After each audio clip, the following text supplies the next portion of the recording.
Visual 535, take 2.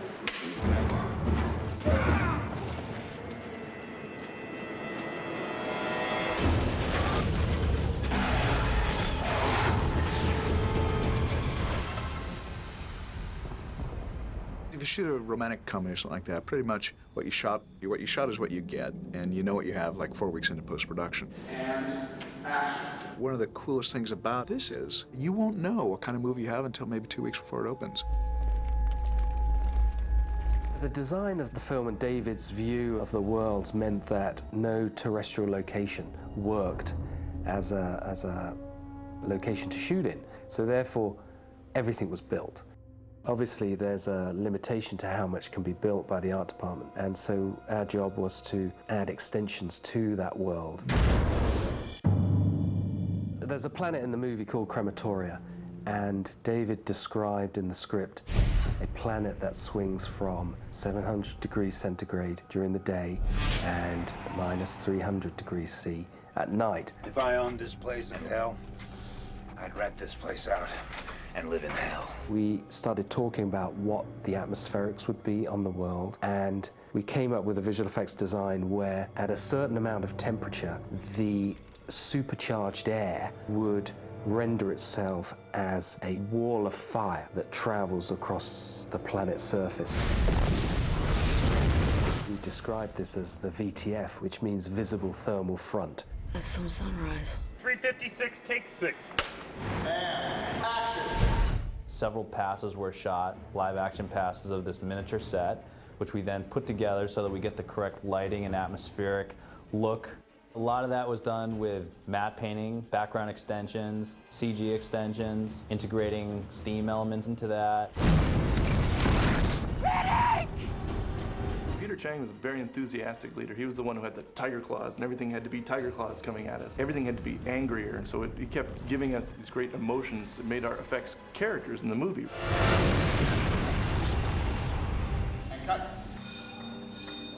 At the end of Crematoria, one of the characters, the Purifier, walks out into the supercharged heat and disintegrates. We started off by shooting a green screen element of the actor performing on set. We take over the character at a certain point, and he becomes a 3D replication of the actor's performance that we can then take and texture all of the burning skin and flesh and clothing. We describe the burning as steel wool that burns really quickly with lots of highlights within the sort of embers, and they did a fantastic render and lots of really good shaders to convey that decay as the character walks deeper and deeper.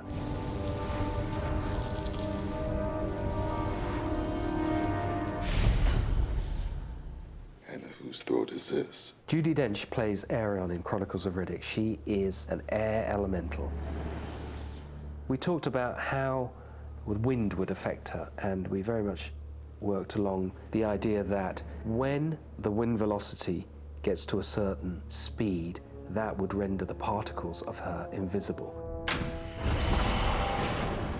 Watch your step. In one particular scene, David deliberately designed a hatch to open as a spaceship was flying, where there would be huge atmospheric disturbances within the ship, and this would enable us to really play with the particle systems that were worked out for the Aerion effect.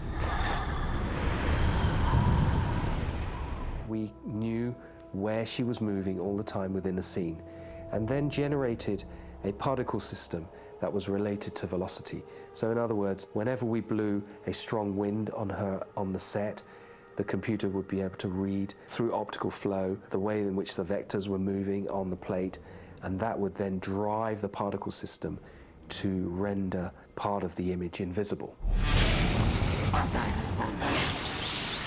I've got a number of favorites within our work. I think some of the work that we've done in the Hellhound is beautiful. Here they come! In the prison, Riddick hides from the Hellhound behind a waterfall, and it was our job to have the CG dog move through the waterfall, finding Vin hiding there. That took a lot of research and development with fluid flow and fluid simulation to actually make the water hit the dog, interact with the dog with all the scales moving, and then to integrate the animal with that, and how to light the hellhound, how to create a totally photoreal hound with 8,000 scales that articulate on it and have it look believable. It's an animal thing. 1,000. Dave and I have a very close working relationship. We talk a lot, we draw a lot in terms of describing worlds, and we would have conversations between ourselves that would just spark new ideas. As you're walking towards Riddick, I do this, and I drop into an OTS for the... Pulling out the soul. Right. Yeah. David's a very spontaneous director in terms of visual effects, and although you can go to the nth degree to plan something, there's always that spontaneity that happens on set, and you know, it's up to our team to just react to that. It looks pretty great, Peter.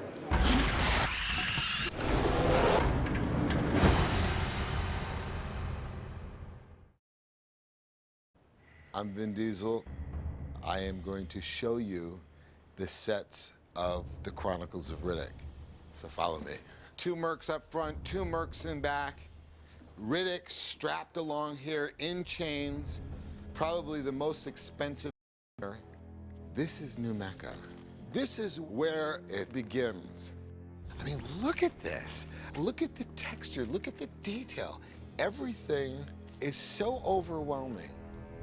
All the sets have been, this whole entire set has been used so effectively to create this world. Throughout these streets, we've seen explosions, we've seen New Meccans fight with necromongers, and these huge fights and battles take place in these streets. Now I'm going to show you Crematoria, which is a slam. It's an underground prison that houses criminals that are the harshest of criminals. And once we bust out of that control room, we then have to run all across the crematoria. It gets so hot up here that everything burns to lava. Fun stuff. Okay. I'm now taking you into the Basilica. This is where the final showdown happens. This is the throne for Lord Marshal, a title more so than a name. Very important throne. Remember, this throne plays a very important part of our story. These statues represent previous Lord Marshals. You'll see necros filling these corridors, filling this mezzanine. It's going to be overflowing with necros. You're going to get a sense like, what the hell is Riddick going to do in a situation like this? I'm going to take you to a place called the Quasi Grotto, which no one ever gets to see. Let me see if anyone's home. A lot of things happen here. These are the shells that the quasi-deads live in. They are able to read thoughts.